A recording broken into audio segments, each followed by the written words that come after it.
नमस्कार दोस्तों, स्वागत है आपका मिंटी फैक्ट्स में। आज हम आपको लेकर चलेंगे एक ऐसी ऐतिहासिक यात्रा पर जो न केवल एशिया बल्कि पूरी दुनिया की राजनीति को बदलकर रख देने वाली है। यह कहानी है कोरिया के बंटवारे की, उत्तर और दक्षिण कोरिया की। कैसे एक समृद्ध और एकजुट देश दो कट्टर दुश्मनों में बदल गया, कैसे एक देश में तानाशाही और दूसरे में लोकतंत्र ने जन्म लिया। अगर आपको इतिहास, राजनीति और युद्ध की दिलचस्प कहानियां पसंद हैं, तो इस वीडियो को अंत तक जरूर देखें। तो चलिए दोस्तों, शुरू करते हैं इस अद्भुत यात्रा को और जानते हैं उत्तर और दक्षिण कोरिया की कहानी का हर पहलू। कहानी की शुरुआत करते हैं प्राचीन कोरिया से। कोरिया का इतिहास 2000 साल पुराना है और यह क्षेत्र कई राजवंशों का घर रहा है, जैसे कि गोगुर्यो, बाकजे और सिला। ये तीन राज्य आपस में एक दूसरे के लिए बहुत प्रतिस्पर्धी थे, लेकिन फिर भी उनकी संस्कृति एक जैसी थी। यहाँ की संस्कृति में बौद्ध धर्म, कन्फ्यूशनिज्म और टाओइज्म का गहरा प्रभाव रहा है।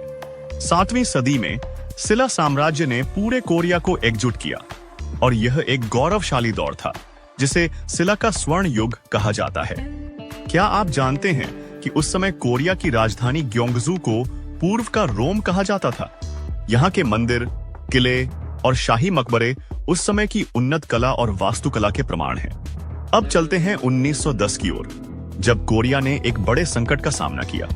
जापान ने कोरिया पर कब्जा कर लिया और यह कब्जा लगभग 35 साल तक चला। जापानी शासन में कोरियाई लोगों पर अत्याचार किए गए। कोरियाई भाषा और संस्कृति को दबाया गया। लोगों को मजबूरी से काम करने के लिए जापानी फैक्ट्रियों में भेजा गया। कोरियाई महिलाएं कंफर्ट वीमेन के रूप में इस्तेमाल की गईं। जापान ने कोरिया के प्राकृतिक संसाधनों का भी शोषण किया। इस कठिन समय में कोरियाई लोगों ने अपनी आजादी के लिए कई विद्रोह किए, जैसे कि 8 मार्च आंदोलन, लेकिन जापानी ताकत ने उन्हें कुचल दिया। क्या आपको पता है कि कोरिया में जापानी कब्जा आज भी एक संवेदनशील मुद्दा है? यहाँ तक कि जापान और दक्षिण कोरिया के रिश्ते आज भी इस इतिहास से प्रभावित होते हैं। साल 1945 आया और इसी साल दूसरा विश्व युद्ध खत्म हुआ। जापान को हार माननी पड़ी और कोरिया आजाद हुआ। लेकिन यहां से कहानी और भी जटिल हो जाती है, क्योंकि अब दुनिया में दो महाशक्तियों का दौर शुरू हुआ। एक तरफ था अमेरिका, जो चाहता था कि दुनिया में लोकतंत्र फैले। दूसरी तरफ था सोवियत संघ, जो चाहता था कि समाजवाद का विस्तार हो। कोरिया एक रणनीतिक क्षेत्र था और दोनों ताकतें इसे अपने नियंत्रण में लेना चाहती थीं। इसीलिए फैसला हुआ कि कोरिया को 38वें समानांतर रेखा पर बांटा जाएगा।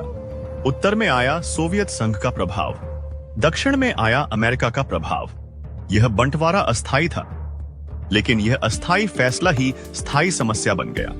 क्या आप सोच सकते हैं कि एक ही देश जो सदियों से एकजुट था, अब दो हिस्सों में बंट चुका था?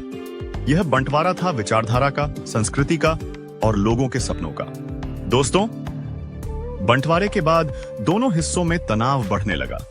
उत्तर कोरिया में किम इल सुंग की सरकार ने समाजवाद अपनाया, जबकि दक्षिण कोरिया में री सिंगमन की सरकार ने लोकतंत्र अपनाया। साल 1950 में उत्तर कोरिया ने अचानक दक्षिण कोरिया पर हमला कर दिया। शुरू हो गया एक भीषण युद्ध, जिसे हम कोरियाई युद्ध के नाम से जानते हैं। इस युद्ध में अमेरिका, चीन और सोवियत संघ सभी शामिल हो गए। 3 साल तक चले इस युद्ध में लाखों लोग मारे गए। 1953 में एक युद्ध विराम पर हस्ताक्षर किए गए, लेकिन शांति समझौता आज तक नहीं हुआ। इस युद्ध के बाद कई परिवार बंट गए। लोग अपने परिजनों से हमेशा के लिए बिछड़ गए और आज भी दोनों देशों के बीच दर्दनाक यादें जुड़ी हुई हैं। आज उत्तर और दक्षिण कोरिया दो बिल्कुल अलग दुनिया हैं। उत्तर कोरिया, यहाँ की सरकार एक तानाशाही है। किम जोंग उन की सत्ता में लोग गरीब, भूखे और बाहरी दुनिया से कटे हुए हैं। दक्षिण कोरिया, यह एक आर्थिक महाशक्ति बन चुका है। यहाँ की टेक्नोलॉजी और पॉप कल्चर ने दुनिया भर में पहचान बनाई है। क्या आपको पता है कि दक्षिण कोरिया की जीडीपी आज उत्तर कोरिया से 50 गुना ज्यादा है? दोस्तों, भले ही दोनों देशों के रिश्ते खराब हों, लेकिन कोरियाई लोगों के दिल में आज भी विलय की चाहत है। हर साल दोनों देशों के परिवार मिलने की कोशिश करते हैं और कई बार दोनों देशों के नेता भी शांति वार्ता करते हैं।